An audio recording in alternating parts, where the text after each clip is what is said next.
Why should we not lay up treasures on this Bring earth? all the tithe to the store. For we brought nothing into the world, and it is certain that we can carry nothing out. No one can serve two masters. Honor the Lord with your possessions and with the first fruits. For where your treasure is, there your heart will be also. He who loves silver will not be satisfied. Earth is the Lord's, and the fullness thereof, even the people. The love of money is the root of all kinds of evil. Hello and welcome to Faith and Finance. We're doing a series of presentations based on the book Faith and Finance, and it's financial planning with the faith factor. Many of you probably have the book already, and if not, it's available at the Adventist Book Center, and you can see the number on your screen where you can order it. We also have it in Spanish, Fe y Finanzas, for those of you who prefer to use Spanish. In this particular section, we're talking about financial planning with a faith factor, and we're talking about planning for the cycle of life. So I hope that you'll appreciate seeing this. When I talk about cycle of life, I'm going to tell you what I will share with you is that everybody has a life cycle, and this is from the very beginning of your life to the end of your life. And I would say you could divide it up into three segments. And that is the first segment when you're getting your education. I call it the learning years.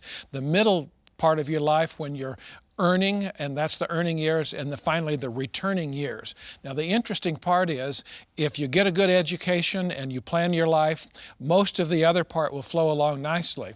If not, you're going to have difficulty with the middle part. I will tell you also that in the earning years, that's when you're paying back your student loans, when you're buying your house, when you're buying your car, when you're educating your children. And by the way, for families, this is a very important time. It's a very stressful time. In fact, it's when most divorces occur, because financial management can be very stressful in a family, and we want your life to be an abundant life. John the 10th chapter and verse 10, Jesus says, I've come that they may have life and that they may have it more abundantly. Now, spending less than you earn is a basic and necessary step in the journey to achieve long-term financial security. As a matter of fact, the main source of financial difficulties is overspending. Never think that you are poor, especially if you live in America. You can go to third world countries and see that. But whether it's a little bit or a lot, you have to live within your income. Overspending, again, is the main source of financial difficulties. Now, we're going to talk, as we look in this section, about a verse that we want to memorize again. And this one is, be diligent to know the state of your flocks and attend to your herds. This is Proverbs 27, verse 23. The reason that I mentioned that is that in this section, we're going to talk about using the balance sheet. Know the state of your affairs. You must understand how to do that. And the balance sheet is a simple one-page document that you can get in the book on page 29. But what it does is it has all of your assets, all the things that you own, and also all of your liabilities or all of your bills. One other thing is that the very top line is the date. And on that date, you indicate what today's date is. So as of today's date, here's the way my finances looked. I would recommend doing one of these, not just when you get a loan, as the loan officer will ask you to do it, but do one for yourself every year so you'll know whether or not you're meeting your financial goals.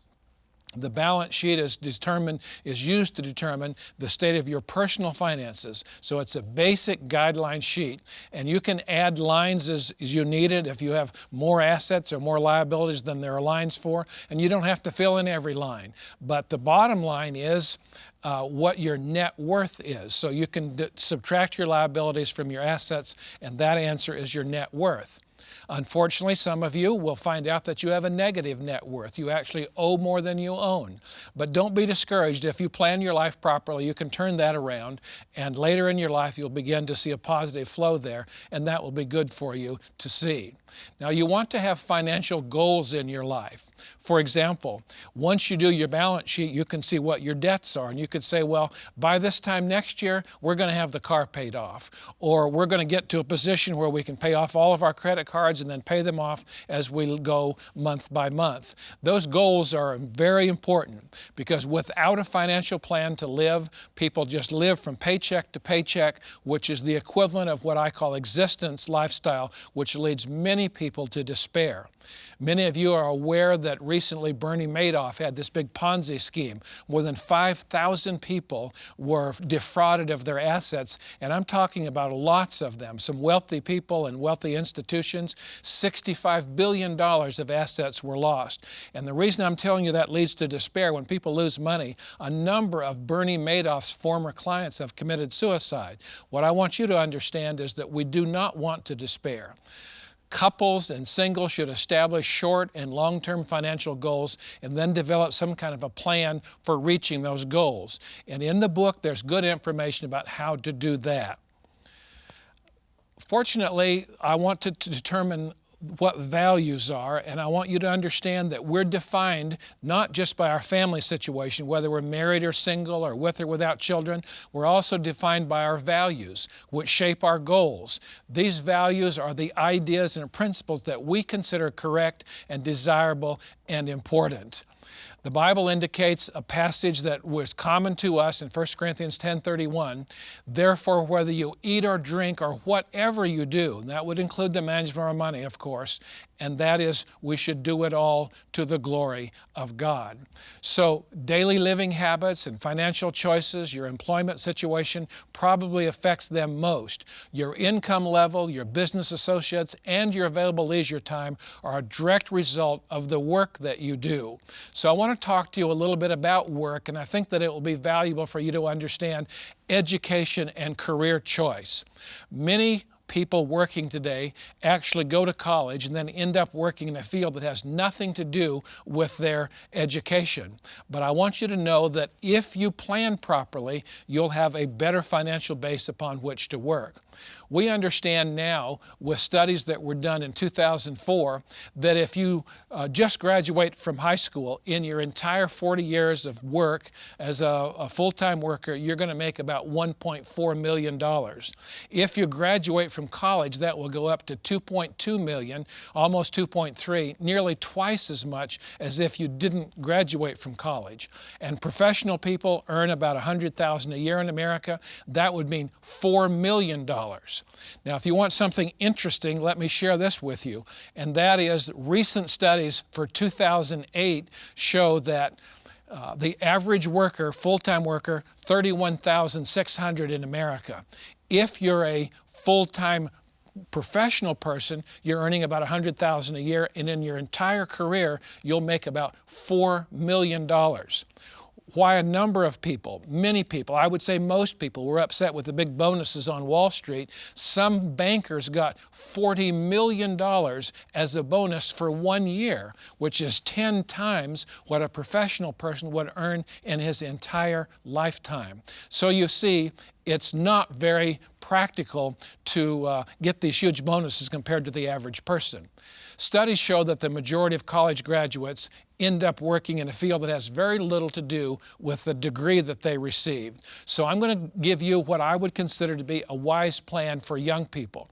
Some of you are my age and it's kind of late for you to get this information, but if you have young people in your life, children or grandchildren, or if you're a young person yourself, I would suggest that you take a battery of aptitude tests to determine your interest and then match them with the field for which there will be jobs available. For example, if you do good in humanities and you study English, history, those kind of things, well then this test will show you that you would do well to study English, history, or communications, those kind of things. And then what jobs are available, because it's a self-administered test and you can understand that. We know today that in our situation in the United States particularly, that we're talking about information and services more than building necessarily, because a lot of things are made overseas now. So computer technology, healthcare, business services, hospitality, education, being a teacher, those kind of things, there are jobs available in those areas, and they're things that we want to think about when we're getting our education.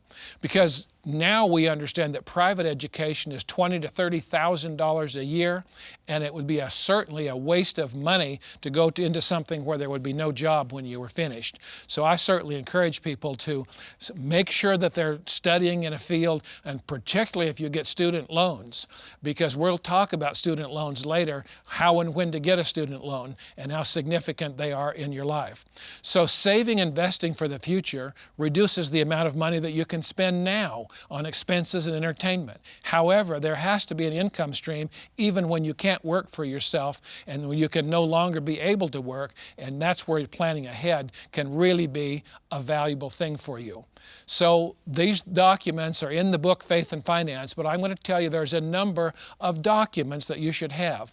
Now, we're not talking about something that's meticulous that would take you days and days to fill out, but we're thinking about a balance sheet, a goal sheet, like what are your short-term goals, pay off your student loans, or to pay your car off, or to save a down payment for your house, and your long-term goals, to save for retirement, to pay your house off, those kinds of things. And we'll talk about how to pay your house off. And we'll talk about a written budget. It can just be one page. It doesn't have to be complicated. You can even put it on the computer if you'd like. And then also a savings plan. Savings is very, very valuable because there has to be something set aside when we cannot continue to work or when an emergency comes up. There also needs to be a retirement plan. And I'll just tell you ahead of time that there are 3 prerequisites to retirement. The first one is to be debt-free, including owning your own home. The second one is to have a reasonable income stream upon which to live. And the third one is to have health insurance. Most of us try to live very healthfully during our lifetime, but as we get older, we're going to need more health care, and we need to plan for that. Lack of health care is a big deal in the U.S. information today that goes about in the news, and a lot of people are not able to retire because they don't have that available. What we'll talk about is doing the balance sheet in this particular session. So what I'm going to share with you is a few things that will help you to understand that. By doing a balance sheet at the beginning of each year, you can see the changes in your net worth and thereby determine whether your plan is working. So there's some personal employment records, tax records, financial service records, credit records, those kinds of things, insurance and investment records. So we're going to talk about things that are, I think, very, very valuable to you as far as what to do with today's economy. Credit card companies are not your friend in the main. I will give you an example. In a recent year, credit card issuers in the United States stuffed mailboxes with more than 7 billion offers. People and businesses and even governments are accepting the offers of credit and are sinking deeper and deeper into debt bondage. As a matter of fact, in a recent month, credit card companies charged their customers $1.4 billion in 1 month just for late fees alone. And you understand these things can add up and add up and add up. And what you want to do is to recognize that it's not helping our American economy. One of the primary reasons, there's 2 reasons why, from my perspective, why we have the debt situation or the problems with the economy today. One of them is greed, of course, and the other one is debt. Many people so far in debt, they're just barely out. Let me illustrate this by talking to you about the loans that people are defaulting on and repossessions and so on. I will just tell you that many of those subprime mortgage loans were given like 100% loans rather than 80%, which we've recommended for years and years. And also, because they were subprime, people had to take variable rate interest on their loans. So if you can imagine someone standing on his tiptoes in the deep end of a swimming pool with just his nose sticking out, how much of a wave would it take for him to drown? Well, it doesn't take much at all. And so when the variable rate mortgage trips up to the next level, people just cannot afford it. And so they lose their house. Debt is a big problem and one that I would encourage us to stay away from if possible. Today, giant corporations are imploding and even taking down with them the pension funds of many of their longtime employees. In the last 30 years, the United States has been transformed by its balance of payments deficits from the world's largest creditor into the world's most heavily indebted nation. So which way for the Christian? What should we do about all of this? Well, the Bible tells us, do not love the world or the things in the world. If anyone loves the world, the love of the Father is not in him. This may be a review for you. It's from 1 John chapter 2. All that's in the world, the lust of the flesh, the lust of the eyes, the pride of life, is not of the Father, but is of the world. So, in other words, the devil, if you please, is trying to encourage us to spend more than we have. But if we use biblical principles, we're going to follow God's will. And this concludes this 1 John 2 statement in verse 17. The world is passing away in the lusts of it, but he who does the will of God abides forever. So it's not just an abundant life now, but it's to be able to hear the words, well done, when Jesus returns. And we can talk about this. I will tell you that the world, the Bible calls Christians the light of the world and the salt of the earth. But many times the world is salting us more than we are salting it. And one example would be like the 30-year mortgage, for example. You understand that if someone who doesn't know their Bible, if they want to buy or build a house, will go out and borrow the money. How long will they usually take to pay it back? 30 years. That's the typical amortization in the United States. Let's just say someone that believes the Bible is also interested in buying or building a house. And houses cost as much as they do today because credit's available. If no one could borrow anything, houses would probably be 1/3 or 1/4 what they are today. But because credit is available, they can be more expensive. But let's just say the Bible believer is also wanting to buy or build a house. What does he do? The bottom line, typically the same as the other guy, 30-year mortgage. In spite of the fact that the Bible indicates that as Christians, we should not be in debt longer than 7 years. That's right, Deuteronomy 15 verses 1 and 2. The Bible tells us that we have some inside information which a lot of people do not have. And you understand that inside information in the financial world is typically a no-no, especially if you act on the inside information tip. But I will tell you, we have something from 2 Peter, the 3rd chapter and verse 10, which tells us the day of the Lord will come as the thief in the night, in the which the heavens will pass away with a great noise, and the elements will melt with fervent heat. Both the earth and the works that are in it will be burned up. Now, we have that as inside information. Being burned up will reduce its value considerably, as you can imagine. So we understand that storing up stuff here is not safe. We want to store it up in heaven. Now, there are 3 reasons that people have financial problems. And I'm going to tell you what they are, and they're probably in this order. The first one is ignorance. Many people, including college graduates, are financially illiterate. This does not mean they're stupid, of course, or even that they have a low IQ. Nothing like that. It just means they were never exposed to the biblical or even the secular principles of management. So I'm going to tell you that there's hope for those people, but they need to be educated. Hopefully going through the series Faith and Finance will be a big step in that direction. The second cause of financial problems is grief and selfishness. In response to advertising and personal wants, people live beyond their means. They're not willing to live in or to drive or to wear what they can really afford. And many of these same people feel they're just too poor to tithe. And we'll talk about tithing again in a few minutes. But I want to tell you, consequently, they live their lives without God's promised wisdom and blessing. The third one that I'll share with you is an unfortunate tragedy. There's not a lot you can do about this except be prepared by having some reasonable savings or to have insurance for risk management. But experience a serious illness without proper health insurance, being abandoned by a spendthrift marriage partner, going through a natural disaster, or being born and raised in abject poverty. Now let me just tell you about being abandoned by a spendthrift marriage partner. I rarely, in fact, in maybe 25 years of counseling, have only counseled 2 people to file for bankruptcy protection. Both of them were women who had been abandoned by a spendthrift marriage partner. A man typically will start a business for himself and run up big bills and then just get so stressed out he can't continue. The business will go under and he'll move off to Alaska or somewhere.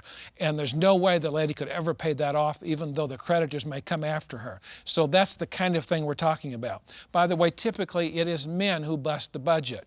I used to think that maybe ladies were involved, but they are in some ways. But they'll spend a credit card to buy some new shoes or a new dress or whatever. Guess what men do? They'll buy a bass boat or an airplane or a motorcycle or something. It's very, very incredible when you see that. And those things aren't bad if you have the money and you plan it, but it should be part of your budget when you do that. Now we're going to look at 7 biblical principles that give practical guidance and peace and freedom in your financial world. You're going to be able to see these are very valuable. One of them is to recognize that God is the owner of everything. As Christians, we understand that we brought nothing into the world and we're taking nothing out. While we live on this earth, we're simply managers of what God has entrusted to us. We have a number of Bible verses along that line. The first one is Psalm 24, verse 1, that I would tell you, the earth is the Lord's and the fullness thereof, even the people, everyone who dwells therein. And God says in also Psalm 50, verse 12, He says, if I was hungry, I wouldn't tell you, because the world is mine and everything in it.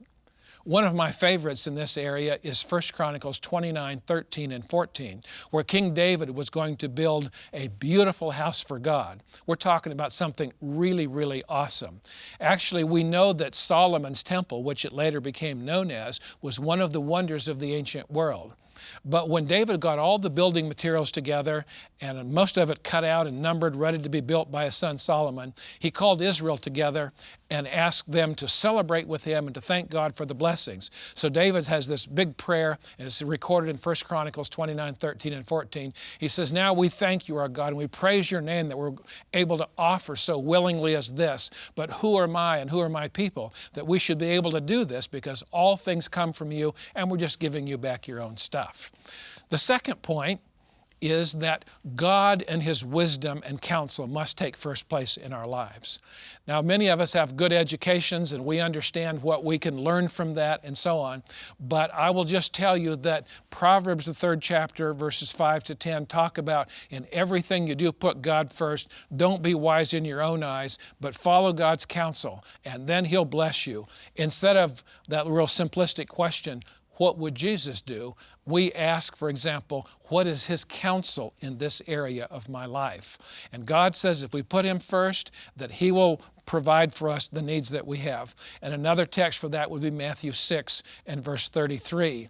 And that is, seek first the kingdom of God and His righteousness, and then all of these things will be added unto you. The third thing that I'll mention is to recognize that our purpose in life is to glorify God.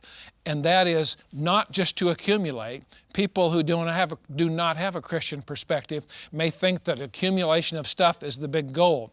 But really we're talking about our purpose in life is to glorify God. And we have some Bible verses for that. Matthew 5:16, let your light so shine before men that they can see your good works and glorify your Father which is in heaven. And another one is 1 Corinthians 10:31, whether therefore you eat or drink or whatever you do, do it all to the glory of God. So you can understand that it's important that we know that. A fourth point is prosperity is having what you need when you need it. In other words, it's not just the accumulation of stuff, it's just having our needs met. And that's kind of like godliness with contentment is great gain. We understand from Philippians 4:19, my God will supply all of your needs according to His riches in Christ Jesus. Now, God has never promised that by becoming a Christian we would become wealthy by the world's standards. But He did promise that if we serve Him, He'll provide for our needs and He'll be with us wherever we go and give us peace in our hearts. Another promise that He's made is Matthew 28:20, where He says, I'll go with you wherever you go. And I like that promise, wherever we go. And then another one, as I mentioned earlier in this program, that many people, when they lose lots of money or they have a real difficult financial situation, in fact, many times when people leave a suicide note behind, it's because of huge financial debts. They knew they couldn't make their payments and so on. But Isaiah 26:3 says, thou wilt keep him in perfect peace whose mind is stayed on thee. And that's the kind of peace that we want. Confidence that God will take care of us, and the knowledge also that we're not going to take it with us anyway. A fifth point is that debt is bad. Debt causes more problems in families than any other single thing, and that, of course, is living beyond our income level. Proverbs, the 22nd chapter in verse 7 says that the rich rule over the poor and the borrower is the slave of the lender. Now, this is incredibly true, and I've seen it happen so many times in people's lives. I had a lady call me one time, and she said, we're $300,000 in debt. And we've just returned from an attorney's office, and he told us that our only hope was to file for bankruptcy protection. But she said, I just don't think that's the Christian thing to do you? And I said, well, no, you know, Psalms 37:21 says, the wicked borrow and do not repay. And we don't want to be in that classification. So I just told her, I asked her, I said, well, what's the nature of your debt then? And she said, well, it's $300,000. We have, she said, about $150,000 in student loans. She said, my husband and I both got student loans when we were in college and also graduate school. And then the next $100,000 is back taxes that we owe the government. She said, you know that withholding that the employers take out of their employees' paychecks, and they're supposed to send it on to the government? And I said, yes. And she said, well, we took it out of our employees, but instead of sending it to the government, we spent it. And for the last 2 years, we haven't filed our income taxes even. So we have $100,000 in back taxes and penalties and interest and so on. And then the last, she said, the last $50,000 is credit card debt that we had. Now, I want to tell you something about why debt is bad. I told her, I asked her the question actually, did the attorney that you just visited tell you that even if you file for bankruptcy, you cannot discharge any student loans that are government-backed student loans or any taxes that you owe the government? So all you'd really discharge is your credit cards and still owe $250,000 with that stigma, if you please, of having bankruptcy on your record. So the very best thing we can do is to recognize where our debts are. We're going to talk a whole presentation about that, and it will be valuable for us to understand. We'll talk now about number 6, and that's the tithe is the minimum testimony of our Christian commitment. Remember, I'm telling you practical things. The most practical thing I could tell you, I'm an attorney and also a financial planner, but I could tell you this one is to me the most important of all. Putting God in partnership with you. God says, if you put me first, I will bless you. In fact, in Malachi, the 3rd chapter, we're told, if you're faithful in your tithe, I'll open for you the windows of heaven and pour out such blessings you don't have room enough to receive it. And if you don't have room enough to receive it, you have a surplus. You can even help other people. And then verse 11 in that same chapter of Malachi 3, God says, I will rebuke the devourer for your sake. I really like that. It's very valuable that we understand. By the way, in that area of faithfulness, we're told in Deuteronomy chapter 28, verses 1 to 14, all the blessings that will come to those that were faithful. And you can see in Genesis, the 14th chapter, and Genesis 28th chapter, talking about Abraham and his grandson Jacob, how they were blessed by putting God first. So I think you'll find this to be helpful. We'll talk about it more another time. Then we're going to look at number 7, everyone must give an account of his management to God. I think this will be valuable information. Hope we can see you again another time on Faith and Finance.